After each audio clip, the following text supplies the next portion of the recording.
Assalamualaikum warahmatullahi wabarakatuh. Perkenalkan, nama saya adalah Sintana Putri. Di sini saya akan menjelaskan tentang aktor formulasi kebijakan dalam tugas politik kebijakan publik. Kajian terhadap aktor perumus kebijakan merupakan hal yang penting. Para aktor merupakan penentu isi kebijakan dan pemberi warna dinamika tahapan-tahapan proses kebijakan. Sesuai dengan pendapat Winarno, jika tipe kebijakan berpengaruh terhadap tingkat kesulitan yang dapat terjadi dalam proses formulasi kebijakan, maka aktor-aktor pelaksana dan hubungan antar aktor berpengaruh langsung terhadap keberhasilan proses formulasi kebijakan. Perumusan kebijakan dalam prakteknya akan melibatkan berbagai aktor, baik yang berasal dari aktor negara maupun aktor non-negara atau yang disebut oleh Anderson dalam Abdul Wahab sebagai pembuat kebijakan resmi dan peserta non-pemerintahan.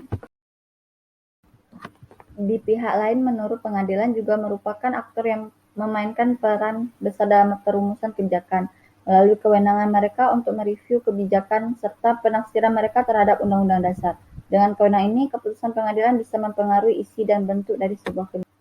Selain pembuat kebijakan resmi, terdapat pula peserta lain yang terlibat dalam proses kebijakan yang meliputi di antaranya kelompok kepentingan, partai politik, organisasi penelitian, media komunikasi, serta individu masyarakat.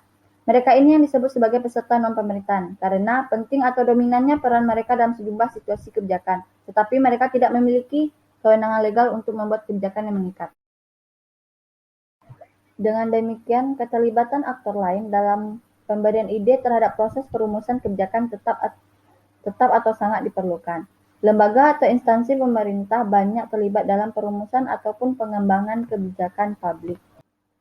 Secara umum, aktor-aktor atau yang terlibat dalam proses formulasi kebijakan dibagi dalam dua kategori besar, yakni satu, aktor inside government, pada umumnya meliputi eksekutif, presiden, staf penasihat presiden, para menteri, para kepala daerah, yang umumnya merupakan jabatan politis. Anggota-anggota dari Badan Perwakilan Rakyat, lembaga legislatif, badan dan orang-orang yudikatif secara parsial dan birokrasi.